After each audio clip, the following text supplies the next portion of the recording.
Dante's Boxing Nation, what's going on, guys? So now Deontay Wilder is 31 and 0 with 31 knockouts, 18 knockouts coming in the first round. Not to mention he's 6'7" and he's an American fighter. All of that sounds good, right?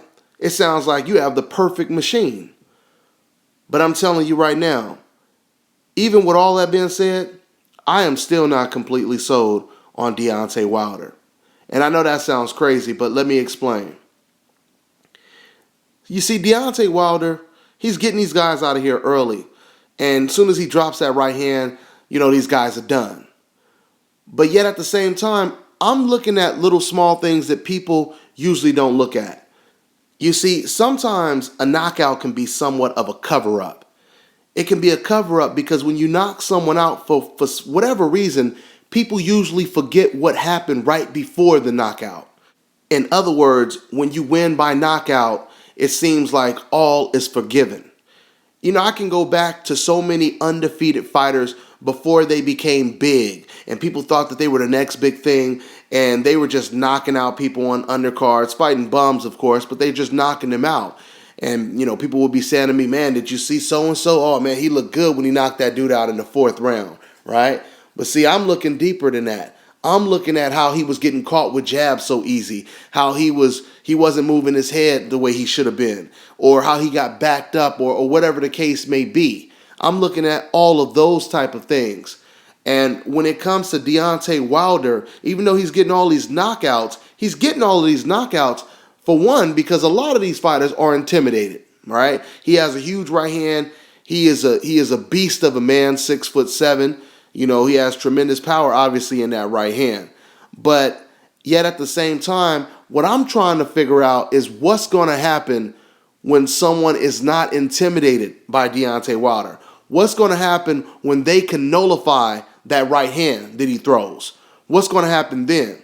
And I think we've got a little of an indication of what would happen when he fought against Lakovic a couple of fights ago. And not just the Lakovic fight, but there were other fights as well.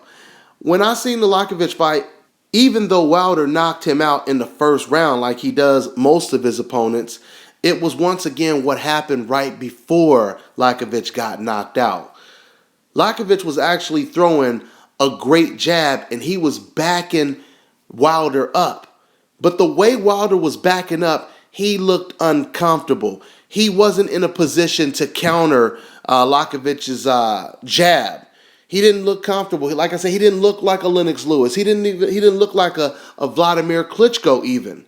He just backed up looking like he didn't really know what to do when the guy was backing him up with the jab. So, because of that, I just have a feeling that things are going to be different when people get past that right hand. When people get past that right hand and they start letting him have it, I just think the fight is going to be completely different. Like I said, Wilder has a terrific right hand. If he catches you with it, you're going bye-bye. But yet, at the same time, he doesn't really show a well-educated jab. To be a 6'7" guy, he doesn't show a real good jab. He doesn't really show good counter-punching ability. I mean, he's good on the front foot. He's good when he's aggressive. But like I said, I'm not seeing great counterpunching. I'm not seeing great defense. I'm not seeing great ring generalship. I'm just seeing raw talent and raw power. And I don't see. I mean, of course, I would like to see Deontay Wilder be the next Lennox Lewis, be the next Riddick Bowe, but he's got a ways to go to get on their level. He's not a great combination puncher as far as I'm concerned. All he wants to do is land that right hand. There is definitely an emergence of American heavyweights coming up in the division. I mean, I can't recall the last time you had this many good American heavyweights all coming up at the exact same time. So you have Deontay Wilder, you have the winner of Bermane-Stiverne against Chris Arreola, you have Brian Jennings, Andy Ruiz, Amir Mansour. I mean, the heavyweight division is really heating up right now. But I got to tell you guys, I don't see Deontay Wilder on the top of this list of fighters coming up right now. I don't. I truly believe the best heavyweight right now, the best upcoming heavyweight right now, is without a doubt Brian Jennings.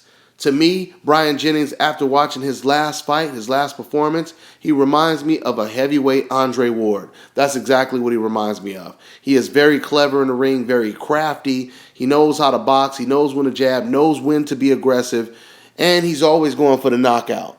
Very, very intelligent fighter. I think he has the complete package out of everyone. I mean, there's no doubt that Deontay Wilder, he looks the part. And, he could possibly improve and get a little bit better, but I don't know how much he can improve. I mean, he already has 31 fights. But nevertheless, he talks a good game. Like I said, he is very dangerous. Told you before, if he lands that right hand, it's most likely over with. It was interesting the comments that Deontay Wilder made about the winner of Chris Arreola versus Bermane Stiverne. And speaking of Chris Arreola, he hasn't won any parts of Deontay Wilder. He's been avoiding that fight for the last year or so.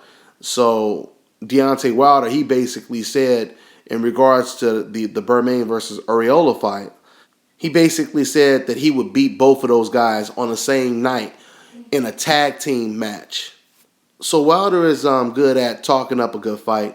And like I said, he's a decent fighter. But no, I don't see him on the level of some of the other top-notch American heavyweights right now. I don't think that Deontay Wilder has fully been tested yet either. I mean, yeah, Malik Scott it looked good on Deontay Wilder's resume, but let's face it, man, the guy was, he was intimidated. He looked like Michael Spinks against Mike Tyson or Bruce Seldon against Mike Tyson, if you guys seen that fight. He was terrified when he got in the ring, Malik Scott was. So once again, I want to see how Wilder does with a guy who's not terrified. How does he do with a guy who slips that right hand and comes in with jabs and backs Wilder up or attempts to back him up? And, we didn't get that answer, obviously, this weekend, but I think it's coming very shortly because there's about to be some serious fireworks in the heavyweight division. Vitaly Klitschko is already out the door. Vladimir is still active, and he seems like he's going to be around, for maybe a year or two. But I'm assuming these heavyweight contenders, they would rather dethrone the Klitschko brothers instead of letting them just retire on top. So I think a lot of these contenders are racing to get that victory over one of the Klitschkos at least, just so it will look good on their resume and, historically it will look good. So anyway, I'm really excited about the heavyweight division. I mean, for the first time, I'm almost looking at the heavyweight division like it's the junior welterweight or welterweight division. There are a lot of great potential fights that could be made in the heavyweight division right now. So I'll keep my eye out on that. And that's pretty much all I got to say on this one, guys. I'm on to the next one.